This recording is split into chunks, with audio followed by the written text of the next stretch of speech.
Hello मेरे प्यारे बच्चों, स्वागत है आपका अपने चैनल SRS लर्निंग में। बच्चों, जो हमारी आज की वर्कशीट है वो 5th क्लास के बच्चों के लिए हमारी हिंदी की कार्यपत्र का है वर्कशीट है, जिसकी क्रम संख्या है 94 94 और दिनांक है हमारी 22 अक्टूबर 2020। जैसे कि पता है आपको, इसमें हमारी जो पुस्तक है वो रिमझिम चल रही है, ठीक है। और जो हमारी जो कहानी है वो क्या है, राख की रस्सी चल रही है। आइए कहानी बनाएं। अब हमें क्या अपने आप कहानी सोच के बनानी है। क्या है? नमस्कार बच्चों, आपने सबने कहानी राख की रस्सी पढ़ी है, क्योंकि हमारी इससे पहले ही बहुत सारी वर्कशीट्स आ चुकी हैं, कार्यपत्रक आ गई हैं, उसमें भी हमने राख की रस्सी पढ़ी है। कहानी के अंत में लोनपोगार अपने बेटे की शादी उसी लड़की से करवा देता है जिसने लोनपा के बेटे की मदद की थी, ठीक है ना। क्या आपने सोचा कि इसके बाद क्या हुआ होगा? चलिए सोचिए और कहानी को आगे बढ़ाइए। क्या हुआ होगा कि दोनों ने क्या है, दोनों एक खुशहाल जीवन जीने लगे होंगे। शादी के बाद क्या है, जब ठीक है ना, एक खुशहाल जीवन जीने लगे होंगे और दोनों ने एक दूसरे का साथ हमेशा निभाने का वादा किया, ठीक है ना।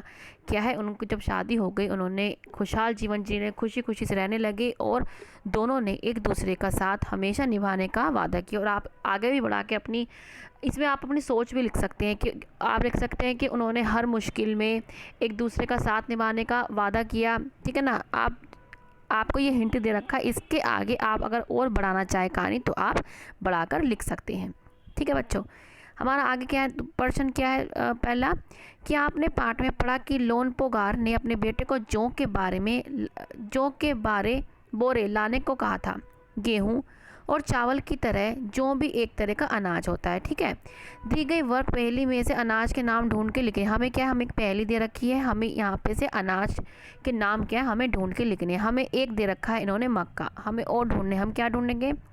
हमारा मिल गया, हमें गेहूँ मिल गया। हमारा क्या है, गेहूँ, हम लिख देंगे गेहूँ। हमें इसी टेबल में से ढूंढना है, गेहूँ आ गया। हमारा चावल आ गया, चावल। हमारी राई और हमारा, देखो हमारा चावल आ गया, गेहूँ आ गया, हमारा बाजरा आ गया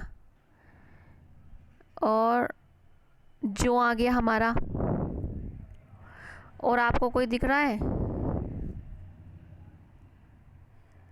ठीक है, चावल, गेहूँ, बाजरा, ठीक है। आप अगर और आपको दिखता हो तो आप वो लिख सकते हैं, ठीक है। हमने ये चार ढूंढ लिए, आप यहाँ पे अपना इसको टेबल में लिख लेना, ठीक है।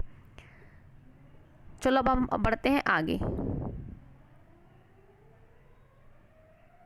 अब क्या है बच्चों, हम सब तरह तरह के त्यौहार मनाते हैं, आप ठीक है ना। जैसे दिवाली हो गया, ईद हो गया, क्रिसमस हो गया, गुरु पर्व हो गया आदि। हम क्या है, बहुत तरह तरह के हम क्या है त्यौहार मनाते हैं। हर त्यौहार से हमें कोई ना कोई शिक्षा जरूर मिलती है। ऐसा ही एक त्यौहार है दशहरा, जो अभी हमारे आने वाला है। यह त्यौहार बुराई पर अच्छाई की जीत का प्रतीक होता है, ठीक है ना। इसमें क्या था, राम भगवान ने क्या है, रावण को मार के अच्छाई पर बुराई पर क्या कह रही थी, अच्छाई की क्या बुराई पर जीत हुई थी। हम सब में कोई ना कोई बुरी आदत होती है। इस त्यौहार से शिक्षा लेते हुए आप अपनी कौन सी बुरी आदत पर जीत पाना चाहेंगे, अपनी कॉपी में लिखे। अपनी बुरी आदत तो बच्चों आपको ही पता होगा, ठीक है ना। अपनी कॉपी, जैसे आपका हो सकता है कि आप रात तक देर तक सोते हो, ठीक है ना। मतलब आप रात को देर तक जगते हो और सुबह क्या है, देर तक आप सोते हो। तो आप ये अपनी आदत बदल सकते हैं कि हमें जल्दी सोना होता है और हम जल्दी उठें। और आप ये भी लिख सकते हैं कि आप अगर अपने बेड से उठते हैं, बिस्तर से उठते हैं, क्या क्या पता आप अपने बेड को ना बनाते हो। जो आपके बेड होता है आपको उसको बनाना, हमारे को बनाना चाहिए।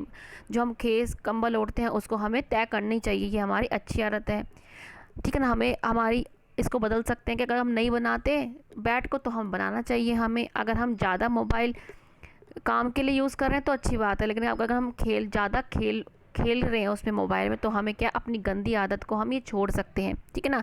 इसके अलावा भी जो आपको लगे, यह हो सकता है कि जो आपको लगे कि आप नाखून खाते हैं, नाखून जो है कई बच्चे बहुत खाते हैं, ठीक है ना, नाखून, ठीक है। नाखून खाने की आप गंदी आदत को अपनी छोड़ सकते हैं। और अब ठीक है ना, ये अपनी कॉपी में आप लिखिएगा। अब क्या है, बच्चों के साथ बातचीत करते हुए विभिन्न त्योहारों पर बनने वाले आप अपनी मनपसंद जो आप त्योहारों पर खाते हैं और वो पकवान आप लिख सकते हैं कि और वो किस अनाज से बनते हैं वो भी आप लिख सकते हैं। और हमें क्या है, ये नहीं भूलना है कि हमें अपने हाथ निरंतर साबुन और पानी से नियमित रूप से हमें धोने हैं, क्योंकि आपको पता है कोविड-19 है, इसमें हमें कोविड से बचना है महामारी में। तो इसमें हमें क्या है, इस चीज़ का बहुत ध्यान रखना है कि हमें अपने हाथों को साबुन व पानी से नियमित रूप से धोना है। तो बच्चों, ये आपकी आज की वर्कशीट है।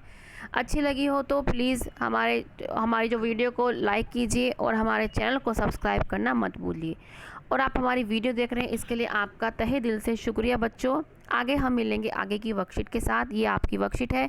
इस कहानी को आपको मैंने हिंट दे दिया है। इसके बाद आपकी क्रिएटिविटी, आपका दिमाग है, आप इसको कहाँ तक बढ़ा सकते हैं। ठीक है बच्चों, अब हम मिलेंगे आगे की वर्कशीट के साथ। बाय बच्चों।